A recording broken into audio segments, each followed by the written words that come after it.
La météo avec C3A Productions. Bonsoir mesdames et messieurs, tout en espérant que vous vous portez bien. C'est un plaisir de vous retrouver pour cette nouvelle prévision météo. Le mercure, il est tout en douceur ce soir et nous enregistrons une minimale de 16 degrés au nord-ouest. De la douceur se fera ressentir du côté du littoral. Nous serons maintenus à 24 degrés. Le sud-ouest, quant à lui, ira de 17 à 18 degrés. La partie sud, par contre, ne surpassera pas les 22 degrés. Quant au grand nord, nous allons vaciller de 17 à 24 degrés de température. Alors de ce côté-là, le temps sera plutôt agréable et paisible. Faisons un petit tour dans la région de l'Adamawa où ce soir le temps sera malheureusement influencé par la pluie dans toutes les localités. En revanche, à l'aube, le temps sera plutôt sec du côté de Ngaoundéré. Nous poursuivons dans la région du nord-ouest où quelques villes, autant pour moi, seront arrosées ce soir. Mais au petit matin, les pluies vont se généraliser dans toutes les localités. Vous êtes donc prévenus, tâchez de vous mettre au chaud.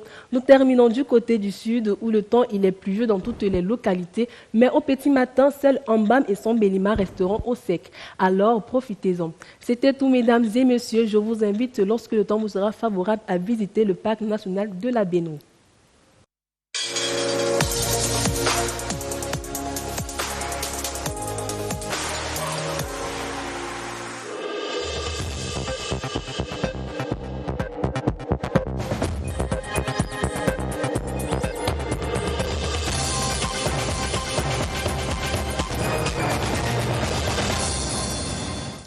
Le 20h30 sur la CRTV. Madame, Messieurs, bonsoir.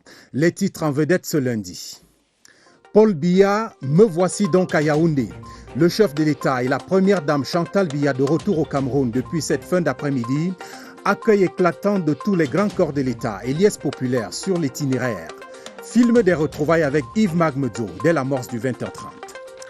Cannes 2021, le Cameroun dans la surface de réparation du tirage au sort. À quelques heures de l'événement, l'organisation promet un succès spectaculaire. État des préparatifs au palais des congrès de Yaoundé où nous irons balle au pied dans ce journal. Et puis, dans l'extrême nord, Logan Birni, le calme après la tempête. Éleveurs arabes Choua et pêcheurs Mousgoum enterrent la hache de guerre. Le gouverneur de la région était sur le terrain avec les appuis du chef de l'État. Voilà pour les titres. Un geste barrière, un message du président de la République. Et je vous donne les développements de toutes ces nouvelles.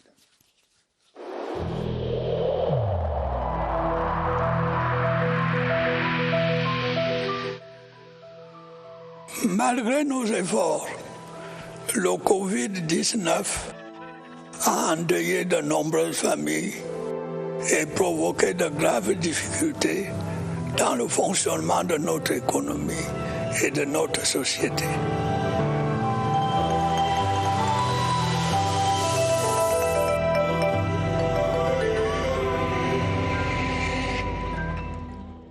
Le couple présidentiel est donc de retour au Bercail. C'est dans la liesse populaire que le chef de l'État Paul Biya et la première dame Chantal Biya ont regagné le Cameroun cette fin d'après-midi au terme d'un court séjour privé en Europe. À sa descente d'avion, le président de la République s'est entretenu avec diverses personnalités, en tête desquelles Marcel Niat Ndifendi, le président du Sénat.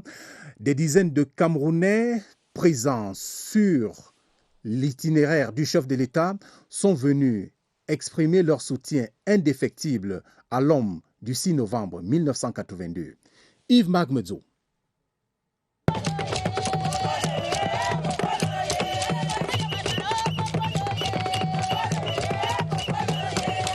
Les retrouvailles ont ceci de particulier qu'elles charrient toujours une bonne dose d'émotion, de chaleur et d'allégresse. Il ne pouvait donc en être autrement. Ce lundi 16 août 2021, date de retour au Cameroun du couple présidentiel Paul et Chantal Biya.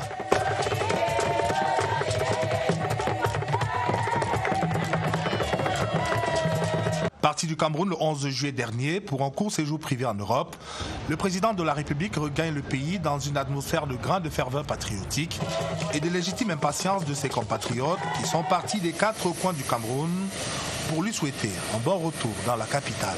Cette chaleur du Bercail sera portée avant tout par les multiples groupes d'animation qui ont spontanément pris d'assaut les rues de la capitale et l'esplanade du pavillon d'honneur de l'aéroport international de Yaoundé-Simalène depuis les premières heures de l'après-midi de cette journée pas comme les autres.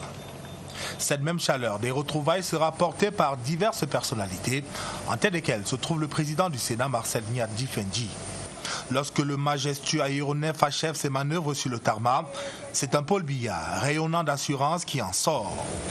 Tout aussi rayonnante et décontractée, la première dame, Chantal Biya. Après avoir sacrifié au rituel protocolaire d'accueil, le couple présidentiel se dirige vers les groupes de danse et les nombreux militants du Rassemblement démocratique du peuple camerounais pour lui adresser un salut fraternel. À ce moment précis, la température va monter d'un cran.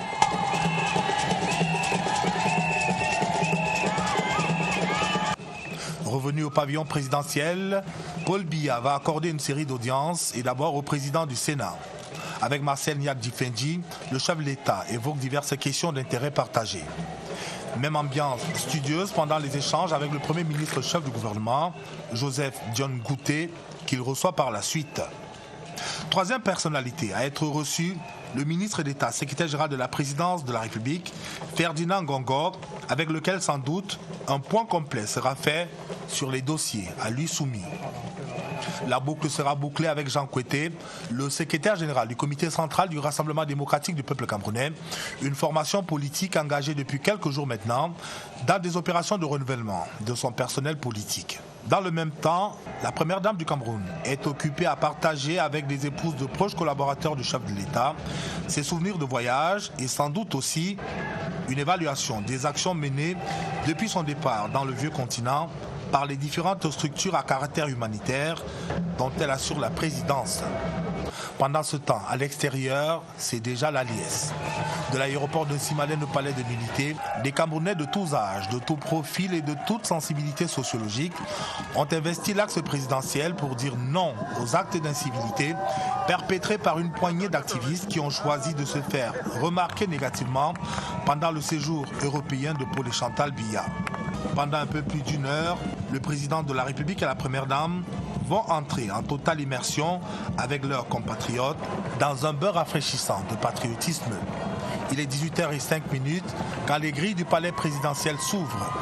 Le président Biya est de retour dans la capitale, plus résolu que jamais à conduire le Cameroun avec confiance vers son émergence. Avec le retour du président de la République, les Camerounais de tous bords ont trouvé le moyen de renouveler leur attachement à l'institution qu'ils incarnent. De manière ferme, beaucoup se désolidarisent et condamnent les actes de violence enregistrés en juillet dernier à Genève. Séverin Legambélé. Les différents corps sociaux ont fait chorus ce lundi le long de l'itinéraire présidentiel. Unanimement, ils se sont mobilisés pour élever un murmure de désapprobation quelques semaines après les événements du 17 juillet à la place des Nations à Genève. Les raisons sont intimement liées au rôle constitutionnel du président de la République. On attendait ce jour avec beaucoup d'impatience et nous sommes vraiment enchantés que notre président soit en train de revenir, que le père de la nation soit en train de revenir retrouver ses enfants. L'État doit continuer et rester ferme sur la question de ces nervis, mais tout à côté de cela, nous pensons que le dialogue doit être permanent, il doit se mettre en place et pour cela, la société civile devra jouer un rôle. Dans un contexte de pluralisme politique marqué par des libertés sous plusieurs formes, les institutions républicaines ont droit à un minimum d'égards. La sagesse en Afrique nous refuse de faire le procès de son père chez le voisin.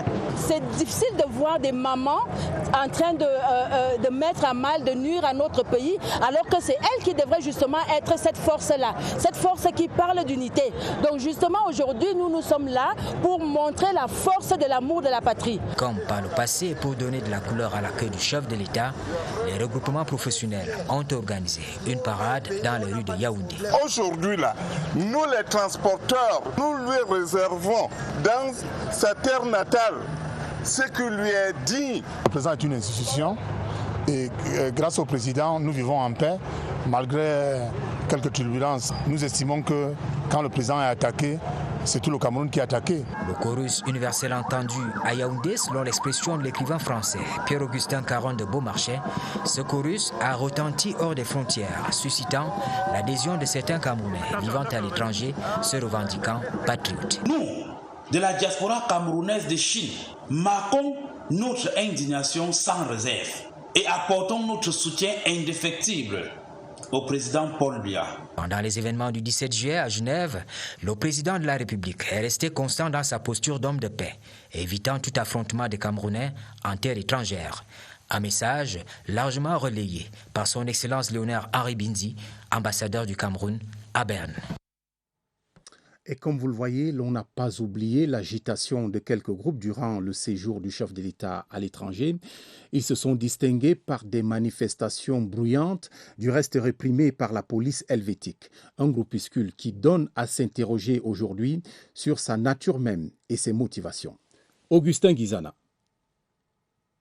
Organisation criminelle, l'expression illustre les actions du groupuscule dénommé Brigade anti-Sardinard parce que selon certains juristes, c'est cette organisation qui profère des menaces, qui s'attaque violemment aux institutions de la République et les représentations diplomatiques. Bien plus, c'est le président de la République qui est visé par cette organisation. À partir du moment où vous cotisez de l'argent pour acheter les armes, pour faire la guerre dans votre pays, vous n'êtes pas de l'opposition. C'est-à-dire l'opposition qui veut prendre le pouvoir par les urnes. Vous ne voulez pas prendre le pouvoir par les urnes, vous voulez prendre par les armes. Plus grave, la brigade anti-Sardinard serait identifiée comme le bras armé d'un parti politique au Cameroun.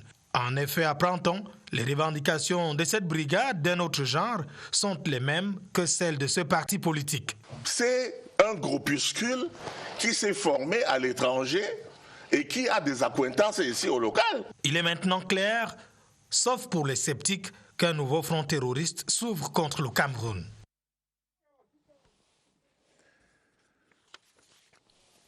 Et parmi les dossiers que le président va retrouver, nous parlerons tout à l'heure de l'organisation de la CAN, mais bouclons avec tout ce qui concerne l'actualité du retour du couple présidentiel. Le président de la République et son épouse Chantal Biya ont effectué donc leur retour au pays natal. Par une forte mobilisation populaire, les Camerounais, notamment ceux du Rassemblement démocratique du peuple camerounais, n'ont pas caché leur joie.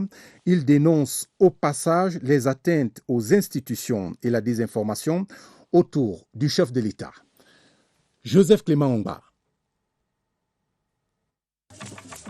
En véritable mascotte du RDPC, ce jeune militant n'aura pas lésiné sur les accoutrements pour se parer des atours d'un accueil original du couple présidentiel.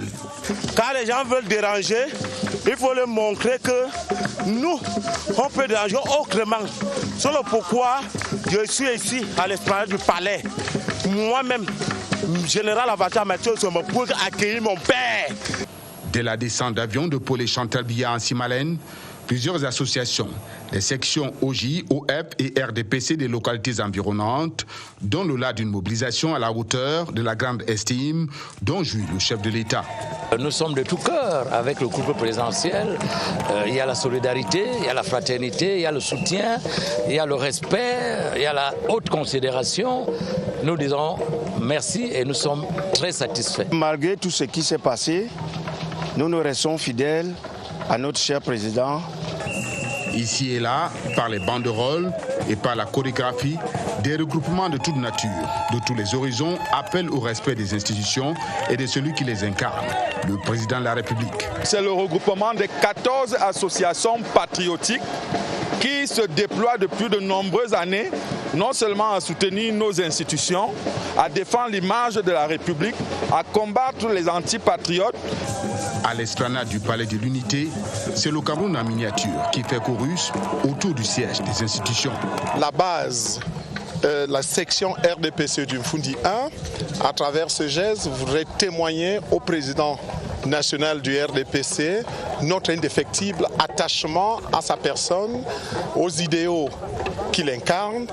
Entre les lignes, la désapprobation, la désinformation qui entoure le déplacement du chef d'État, car tous l'ont vu bien portant. Notre président est là, il est en forme, il est en santé et mentalement il est solide. Le président de la République est toute une institution et on ne peut pas monter des mobilisations contre celui qui incarne cette institution-là. Nous, jeunesse estudiantine, sommes de tout cœur avec le président.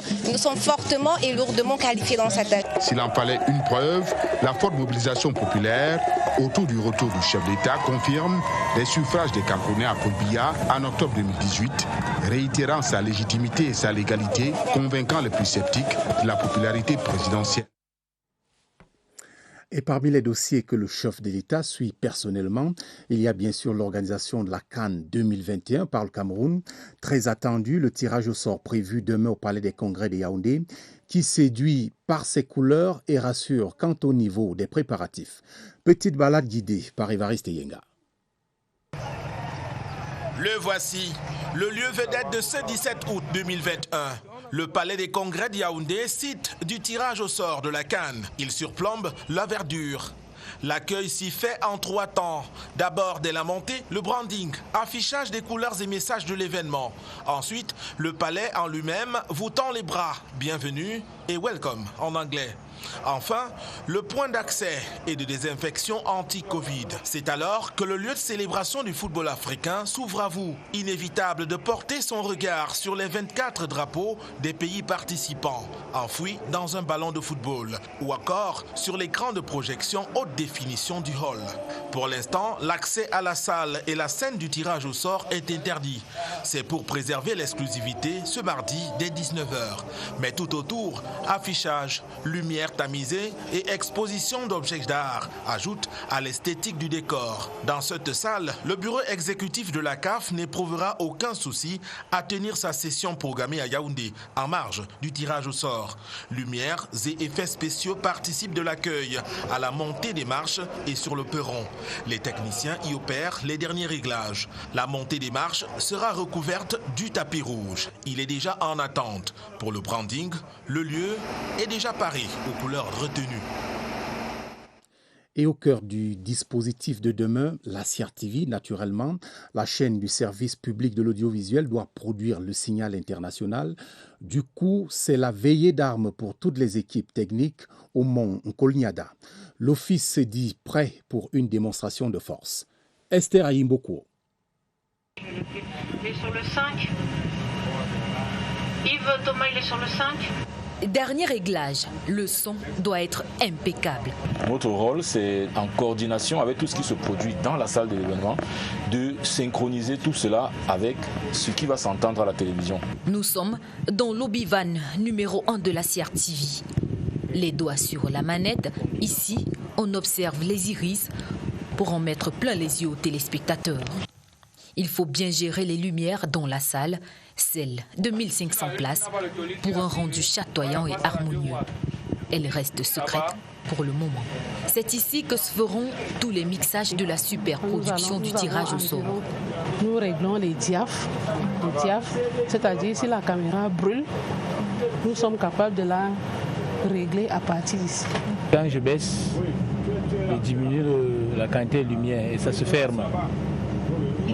C'est avec ça qu'on gère les iris des caméras. Résultat en image sur cet écran géant qui n'a rien à envier à celui d'une salle de cinéma.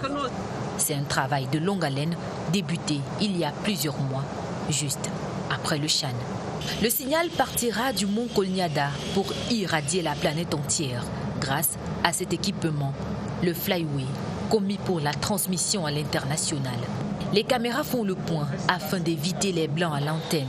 Surtout que le coach de l'équipe CRTV avait annoncé les couleurs lors de la présentation de son schéma tactique. Du succès de la production du signal de cette cérémonie de tirage au sort et de la couverture médiatique envisagée dépendra, pour la CRTV, la réussite de la CAN Total Énergie Cameroun 2021. En plus clair, ce premier match, c'est déjà le match décisif, celui qu'il ne faut pas rater. La CRTV met les petits plats dans les grands pour ne rien vous faire rater de cet événement d'envergure. Le monde entier, vous vous en doutez, aura les yeux rivés sur cette cérémonie de tirage au sort. Certains Camerounais rencontrés ce lundi dans les rues de Yaoundé nourrissent de nombreuses attentes. Vous pouvez les entendre dans ce reportage de Joseph Gouetta-Mandeng. Le tirage au sort de ce mardi au Palais des Congrès de Yaoundé est pour le Cameroun un défi à double titre. D'abord, en termes d'organisation, c'est l'occasion d'afficher aux yeux du monde l'originalité du Cameroun et sa capacité à magnifier des grands rendez-vous. Au Cameroun, quand un événement est organisé comme celui-là, nous mettons souvent, c'est-à-dire les petits plats dans les grands. Certainement, ça sera un événement grandiose. Je sais que tout sera très bien organisé et mon gros souhait, et c'est la première fois que le Cameroun peut remporter la CAN chez lui. Le Cameroun, pays organisateur de la CAN Total Énergie 2021, sa sélection nationale sera suivie avec beaucoup d'intérêt. Chacun a son idée sur le devenir des Lions indomptables, quelle que soit l'issue du tirage au sort. Nous sommes des pays organisateurs, rien ne sera à notre faveur, mais nous ferons de notre mieux. Le lion rugit toujours, le lion reste le roi de la forêt. Notre souhait, c'est qu'on soit dans une poule facile et que nous passons le premier tour. Une fois passé le premier tour, je crois que la suite, ça ira. On n'a peur de rien, parce que nous nous sentons un peu très solides. Nous n'avons pratiquement peur de rien, quelle que soit l'équipe qui viendra. Je ne crois pas quand même qu'il pourra nous mettre de genoux à terre au Cameroun. Ce mardi, le COCAN ne sera pas son premier coup dans l'organisation des événements d'envergure. Une autre réussite en perspective après la CAN féminine en 2016 et tout récemment, en janvier-février 2020, le CHAN, le championnat d'Afrique des nations de football. Il y aura beaucoup de couleurs demain. La commission marketing du COCAN a rendu public les visuels des différents sites, donnant ainsi le ton et un avant-goût de cette fête du football africain. Olembe, par exemple, est présenté tout simplement comme une consécration. Merlin Kamla nous fait la présentation. Ce sont des images qui séduisent et annoncent les belles sonorités de la grand-messe du football africain qui va se dérouler au Cameroun. En bon maestro du jeu, la mascotte Mola 237, habillée aux couleurs nationales et patrimoniales, pour renseigner sur le niveau des préparatifs dans les 6 sites répartis dans 5 villes du Cameroun. À Yaoundé, si le stade Amadou Ahidjo, 40 000 places, n'a plus rien à prouver, le site d'Olembe apparaît comme une consécration. La beauté du stade de Japoma, 50 000 places, et la bonne conduite de balle lors du récent CHAN Fondi de Douala, qu'il est un pont sur l'Afrique. Limbe et Boya ont élevé le niveau en termes de buts inscrits dans les filets de la bonne organisation et l'effervescence des fans pour se hisser au sommet du monde football. Balle au pied, Bafoussam est confiant. C'est 20 000 spectateurs du stade Kwekon avec. Les récents travaux routiers et hôteliers le revêtent de son plus beau vêtement pour la fête. Garoua peut aussi se vanter de ses infrastructures. Tout a été mis en lumière pour que l'organisation de la CAN Total Énergie soit un succès pour le Cameroun. Il n'y a donc plus qu'à attendre demain et c'est un événement que vous allez vivre sur toutes les antennes de la CRTV. Elles sont désormais ouvertes à la circulation, les routes bloquées ces dernières semaines dans le nord-ouest par les bandes armées séparatistes. Le gouverneur de la région, Adolphe Lélé Lafrique, a effectué le week-end dernier une descente sur le terrain pour avoir confirmation de l'ouverture de ces routes, notamment l'axe Bamboui-Fundong où 2 barricades avaient été érigées depuis une dizaine de jours. Laurent Chissoukbe.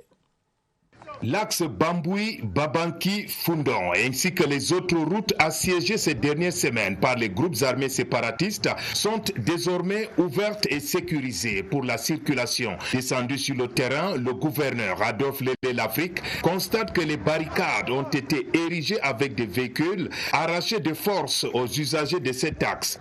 Premier site Martin, 22 véhicules. Deuxième site Machan, 36 véhicules.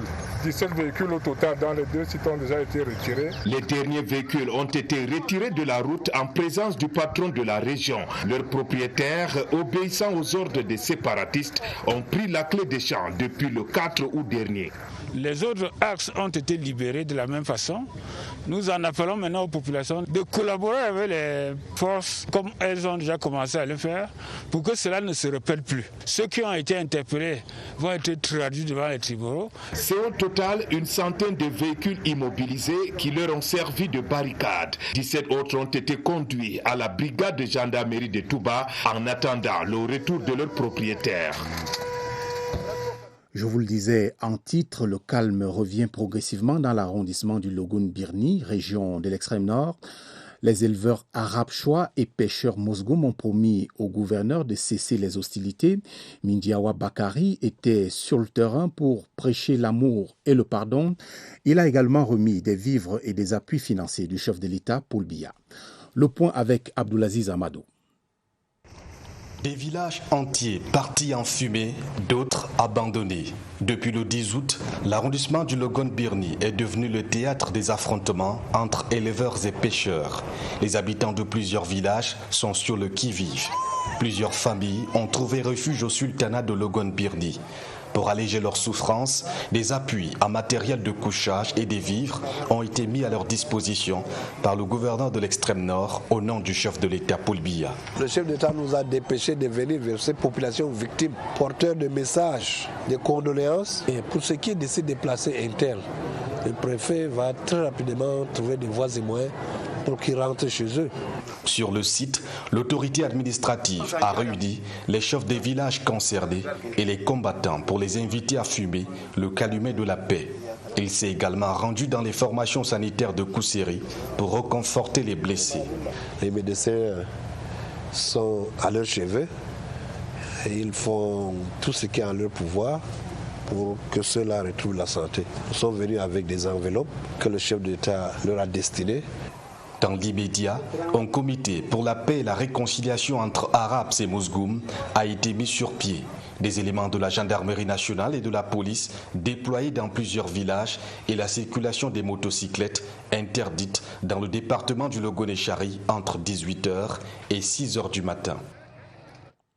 Un clic et nous basculons vers l'économie numérique. C'est l'ensemble des activités économiques découlant des technologies de l'information et de la communication. De toute évidence, la jeunesse est en avance et sait tirer mieux que quiconque avantage des opportunités du monde digital. Sidoine Monkam. La révolution numérique connecte et renforce les liens de tous les secteurs d'activité. L'avènement de l'économie numérique a considérablement transformé la vie et boosté les opportunités d'affaires. C'est un levier de développement, mais aussi une aubaine pour les jeunes en quête de stabilité professionnelle. Diplômés ou non, ils ont de la matière pour se frayer un chemin dans la vie active. Internet a un contenu informationnel énorme. Il y a beaucoup de contenu lié à plusieurs formations et qui peuvent permettre de donner plusieurs compétences et domaines de compétences aux jeunes. Ces informations sont presque gratuites et peuvent être facilement exploitées par les jeunes qui veulent s'auto-former. Les portes de l'emploi s'ouvrent également via l'économie numérique. Innovation en permanence, croissance économique, fenêtre sur le monde. Autant d'atouts qu'offre ce secteur. Les plateformes d'emploi, les jeunes peuvent facilement en y allant poster leur CV et espérer d'être appelés. Et il y a des jeunes qui sont recrutés comme ça. Pour des jeunes qui veulent s'auto-employer, il se peut que les technologies de l'information sont le secteur où, pour investir, on n'a pas besoin de beaucoup d'équipements. On peut dire que les technologies de l'information sont une manne. Parce que facilement, un jeune peut partir de son ordinateur qu'il a étudié pour le même logiciel qui va lui rapporter des milliards en très peu de temps. Il y a de l'intérêt à développer l'économie numérique, un secteur qui innove en permanence et qui met en vitrine toutes les opportunités d'emploi. Et de l'avis des experts, l'économie numérique est à la fois une niche d'emploi et un levier à actionner pour le développement. Le Cameroun ne tire pas encore assez profit de tout cela. Que faut-il alors pour trouver le trésor caché dans ce monde digital? Réponse avec Oswald Bedong. Dans le vaste univers du numérique, le Cameroun a déjà pu montrer son potentiel. Et ce ne sont pas les innovations qui manquent le moins pour impacter durablement la vie des Camerounais. Le Cameroun s'est doté de plusieurs outils qui devraient en principe lui permettre de booster l'économie numérique. Et pourtant, il y a bien 26 millions de bonnes raisons d'y croire. Ce qui manque le plus encore au Cameroun maintenant, c'est le marché. La population qui devrait consommer le service final ne consomme pas ce service. Il faut d'abord s'assurer que la majorité de la population active sache utiliser l'outil informatique. Faire une mise à jour des habitudes est aussi un impératif. Les organes de l'État peuvent, par décision administrative, créer de l'incitation à la consommation des produits et services numériques. Cette incitation crée le marché. Les différents utilisateurs de l'outil informatique pourront optimiser cet accompagnement de l'informatique qui permettra d'accroître la rentabilité, d'accroître la productivité et d'automatiser ce qui se faisait de façon manuelle. Mais il faudra penser à développer une industrie locale du logiciel et opter pour des solutions adaptées à notre contexte. Et l'industrie logicielle génère beaucoup d'argent. Et donc, pour que l'économie numérique soit rentable, il faut qu'au Cameroun développe une industrie du logiciel local. Ça permet de limiter la sortie des devises. Il est important de former ceux qui produisent des applications informatiques afin qu'on puisse trouver des solutions numériques à nos problèmes. De l'avis des experts, le mot de passe et les clés sont connus. Il ne reste plus qu'à les appliquer pour activer l'important levier de développement des États que représente l'économie numérique.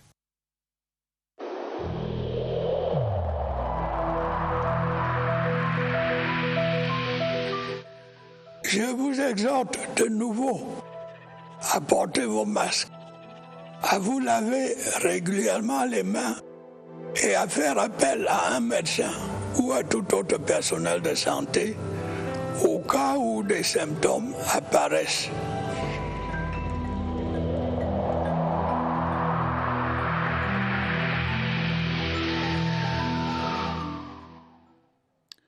« 20h59 et c'est l'heure de la riposte gouvernementale anti-Covid-19.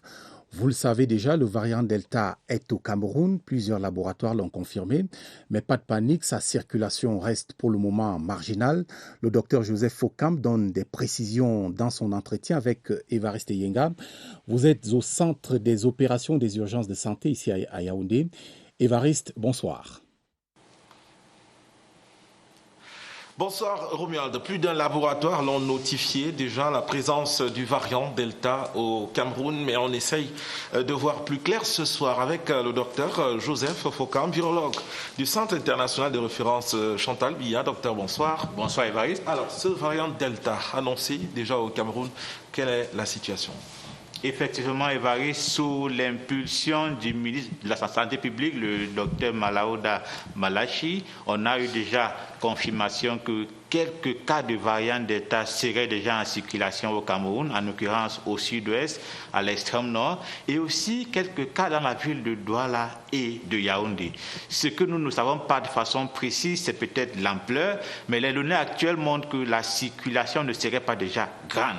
Alors, comme la circulation de ce variant semble très faible, sous l'instruction du ministre, il est question donc d'accourir fortement vers le vaccin. Prendre le vaccin aussi, pourquoi? Parce que ce vaccin est aussi efficace contre le variant Delta, surtout en termes de prévention du risque de mortalité et aussi la prévention des cas sévères. Parce qu'on s'est rendu compte que toute personne vaccinée a très peu de risque de faire la maladie ou bien de mourir, même face au variant Delta. Merci, docteur Joseph Fokam. On note à travers vos explications qu'il y a deux catégories de personnes interpellées ici. Évidemment, les autorités sanitaires qui, elles, renforcent déjà le système sanitaire. Et puis, chaque citoyen qui, lui, devrait aussi penser à renforcer son système immunitaire. Cela passe par la vaccination et aussi les mesures barrières. Merci, Évariste. Retrouvons à présent le Nord où les jeunes frappent aux portes de l'Institut africain d'informatique. Ils viennent d'affronter les épreuves écrites du concours d'entrée en première année de cette institution. Le représentant résident de l'IAI, Armand Claude Abanda, est allé voir comment se déroulent les examens et il s'en félicite. Confirmation avec Ia Chamalim de CRTV Nord. Face à leur destin, les candidats au concours d'entrée en première année à l'IAI Cameroun écrivent les premières pages de leurs rêves dans le domaine de l'informatique. Arrivés très tôt par petits groupes au centre d'examen de Garoua, avec un mental de gagnant, ils ont affronté sereinement les premières épreuves. Nous avons d'abord deux phases, la phase écrite et la phase orale. Les tests psychotechniques, c'est juste pour voir la capacité du candidat. En donnant le kick-off de ce concours pour le compte du cycle d'ingénierie à l'IAI, le représentant résident de cette institution, accompagné d'anciens étudiants, s'est félicité de la sérénité qui prévaut sur le site. J'ai vu des candidats concentrés, déterminés à obtenir leur admission. J'ai également apprécié l'organisation. Les candidats aujourd'hui peuvent être sûrs qu'ils entrent dans un métier d'avenir. En attendant les résultats prévus dans les tout prochains jours, les candidats scrutent le ciel et espèrent figurer parmi les admis pour réaliser leur rêve de devenir ingénieurs en informatique afin de contribuer au développement des start-up. Une escapade à présent dans les forêts de l'Est. Retrouvons-y les peuples Baka, un groupe dont le vécu quotidien, vous allez le voir, est fascinant. Par exemple, ces habitations recouvertes de feuilles d'arbres ou encore cette médecine traditionnelle qui tire tous ses pouvoirs de l'environnement naturel. Georges Alain Yango.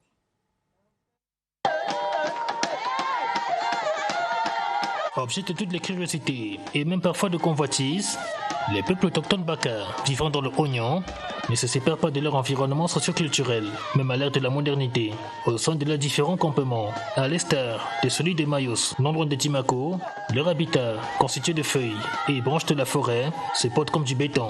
Des huttes renforcées par des lianes naturelles qui leur donnent une certaine solidité et longévité. Tout comme ces maisons, chères au peuple Baka, leur mode de vie, fait de chasse et de cueillette, résiste lui aussi à la mode occidentale. Si une petite fenêtre est ouverte au modernisme, notamment sur le plan sanitaire, la pharmacopée traditionnelle Baka a su préserver sa santé pour la santé des populations locales. Nous avons les écorces pour soigner le palu, la fièvre typhoïde. Il y en a pour le nettoyage des reins, les hémorroïdes, le chlamydia. Nous luttons ici chez nous contre le coronavirus avec les écorces traditionnelles. De génération en génération, les danses traditionnelles des premiers habitants du Cameroun continuent de rythmer les journées à Mayos, notamment en circonstances heureuses. Des danses traditionnelles, très souvent facteurs de communion entre différents campements Baka du soleil levant. À l'image de leurs vêtements, conçus à base de feuilles et peaux d'animaux, c'est avec la même fierté que les peuples Baka de Mayos revêtent à chaque fois leurs caractéristiques culturelles. Nous sortons donc de la forêt et de ce journal. Ainsi va le Cameroun ce lundi. On retient que le chef de l'État est de retour au pays au terme d'un bref séjour privé en Europe et que le Cameroun est fin prêt pour le tirage au sort de la CAN 2021 prévu demain. Retrouvez d'ailleurs l'essentiel de l'actualité sur les préparatifs de la CAN après ce journal, tour des sites et des activités avec Yves Magmezo dans une édition spéciale de Présidence Actu. Bonne suite des programmes sur votre antenne, la CRTV. L'actualité, c'est ici. Bonsoir.